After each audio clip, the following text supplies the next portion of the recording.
Hello नमस्कार, मैं हूं दीपक और आप देख रहे हैं डीएसके टॉक्स। आइए बात करते हैं टाटा आईपीएल सीजन 2024 के 90 मुकाबले के बारे में, जिसमें कि एज एक्सपेक्टेड अपने होम ग्राउंड में सारी टीमें जीत रही हैं।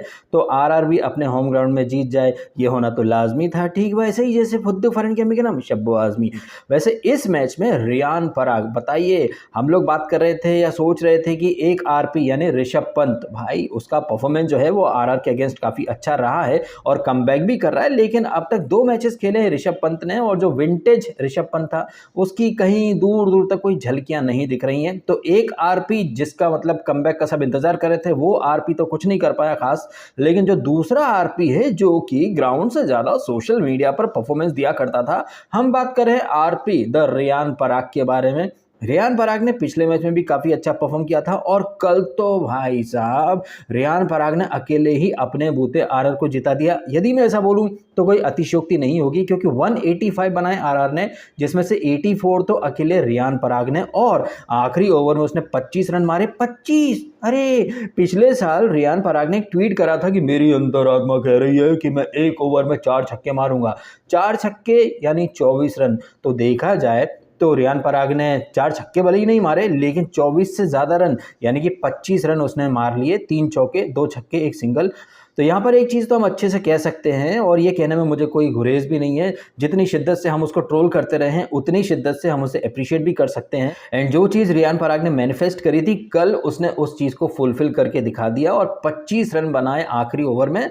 तो जो 4 छक्के का जो ट्वीट था, कहीं ना कहीं वो एक रियलिटी बन गया है। हाँ, डायरेक्ट 4 छक्के के तौर पर नहीं, लेकिन 3 चौके, 2 छक्के के तौर पर और 1 सिंगल के तौर पर। तो उसने अपना वादा जो था, या जो उसका खुद से वादा जो था, वो उसने अचीव कर लिया, पूरा कर लिया। वहीं अगर हम आरआर की बैटिंग की बात करें तो जो 3 जो इनके टॉप के सुपरस्टार है, जायसवाल फ्लॉप, जोस बटलर, अरे जब से जॉस बटलर की जिंदगी में यूजी चहल आया है, तब से जॉस बटलर तो भाई बैटिंग करना ही भूल गया है। आप खुद देखिए पिछली जो 5 आईपीएल इनिंग्स हैं जॉस बटलर की, भाई कितने अंडे हैं। मतलब यार क्या ही बोला जाए जॉस बटलर के बारे में। इसका भी मतलब प्राइम जो था वो मतलब काफ़ी पीछे छूट चुका है। विंटेज जॉस बटलर की झलकियां दूर दूर तक कहीं दिखाई नहीं दे रही। वहीं संजू सैमसन एक मैच में चलता है, अगले में उसका फ्लॉप होना लाजमी है। ठीक वैसे ही जैसे फुद्दू फरन के अम्मी के नाम शब्बो आजमी है। तो स्टार्ट के 3 विकेट जल्दी गिर जाते हैं और डीसी ऑन टॉप हो जाती है, लेकिन इसके बाद आता है रियान पराग और धागा खोल देता है। नॉट आउट गया है 84। अश्विन ने भी अच्छा साथ दिया।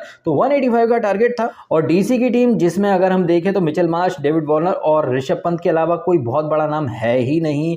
तो जैसा कि दिल्ली की टीम के बारे में बदनाम है डीसी यानी दिल्ली चोकर्स, तो वो चोकर पंती जो है वो उन्होंने कल फिर दिखाई है।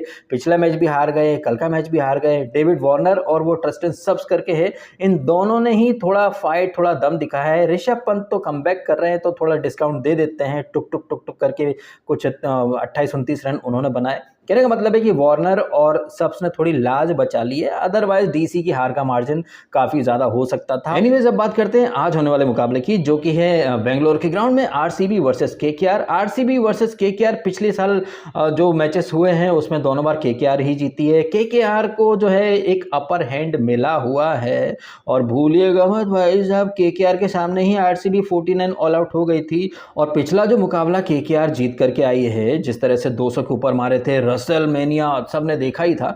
तो केकेआर जो है वो अच्छा खासा मोमेंटम लेकर के आ रही है, प्लस आरसीबी के अगेंस्ट उनका रिकॉर्ड भी काफी अच्छा है। लेकिन जैसा कि इस सीजन में हम देख रहे हैं कि होम टीम्स को एडवांटेज मिल रहा है, होम एडवांटेज अच्छा खासा फायदा दे रहा है टीम्स को।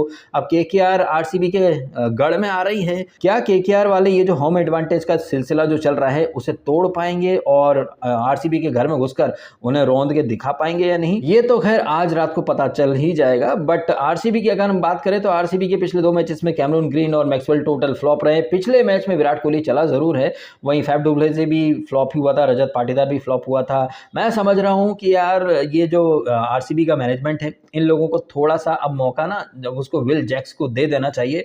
विल जैक्स की मैंने बैटिंग देखी है, ऐसे T20 में वो ओपन करता है, सेंचुरी मारी थी, अभी बांग्लादेश प्रीमियर लीग में भी अच्छी खासी सेंचुरी मार के 4 विकेट लेके आ रहा है। तो कैमरून ग्रीन की जगह अगर ये लोग विल जैक्स को मौका दें, लेकिन देंगे कहाँ, वो तो ओपन करता है और ओपन तो किंग कोहली कर रहे हैं। तो विल जैक जो है वो बेचारा भले ही बीती जो सीरीज रही हैं या जो लीग्स रही है वहाँ पर काफ़ी अच्छा परफॉर्म करके आया है, बट वो बेंच गर्म कर रहा है। वो जो प्रीवियस जो लीग्स खेल के आया वहाँ बैटिंग में ओपन करता है, ऑफ स्पिनर है और केकेआर के पास काफ़ी लेफ्टी हैं, वो वेंकटेश अय्यर है, नितेश राणा है, रिंकू है, सुनील नारायण से ओपन करा था। तो जब सामने इतने सारे लेफ्टी हैं तो विल जैक्स जैसा ऑफ स्पिनर जो है वो काम आ सकता है, लेकिन आरसीबी वाले हमसे ज़्यादा जानते हैं तो उन्हें ही पता होगा, क्योंकि अगर गलती से विल जैक्स चल गया तो किंग की पीपड़ी कौन बजाएगा, और किंग की पीपड़ी नहीं बजेगी तो फिर किंग जो है वो स्पीच कैसे देंगे, हम लंदन में अननोन इंसान की तरह रह रहे थे, हम इससे उससे दीन दुनिया से दूर रहना चाहते थे।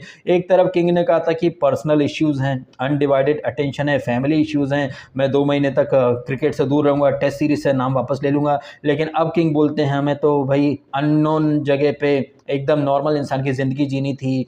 तो भाई किंग जो है वो ओवर एक्टिंग के नए रिकॉर्ड तोड़ रहे हैं। आफ्टर ऑल भाई अनुष्का से कुछ तो सीखा ही होगा उन्होंने। एनीवेज वापस से आ जाते हैं आरसीबी केकेआर मैच के प्रेडिक्शन के ऊपर। तो होम एडवांटेज का सिलसिला चालू है, तो आरसीबी को एक होम एडवांटेज दे देते हैं। बाकी स्टैट्स और प्रीवियस रिकॉर्ड्स को देखें तो केकेआर का पलड़ा भारी है, लेकिन होम एडवांटेज का दौर चल रहा है तो आरसीबी की जीत का प्रेडिक्शन कर देते हैं, जो होगा देखा जाएगा। आपको क्या लग रहा है, क्या आरसीबी ये जो होम एडवांटेज का सिलसिला है इसे और आगे ले जाएगी, या फिर वो केकेआर के सामने ब्लेंडर करने के तेवर या फिर मोड में आ जाएंगे? क्या लगता है आपको, कमेंट करें। और जिस तरह से डीसी की टीम मतलब यार जर्सी बदल लेते हैं, नाम बदल लेते हैं, कोच मैनेजमेंट रिकी पॉन्टिंग वगैरह दुनिया भर का वहाँ पर स्टाफ जुटा हुआ है, प्रवीण आमरे, सौरव गांगुली सब, लेकिन रिजल्ट वो टीम अभी भी नहीं दे पा रही है। वहीं आरआर जिसमें कि 3 सुपरस्टार नहीं चले, इसके बावजूद अगर आरआर जीत गई है तो भाई क्रेडिट तो मिलना चाहिए आरआर को, रियान पराग को। अश्विन ने भी अच्छी बैटिंग करी, चहाल ने,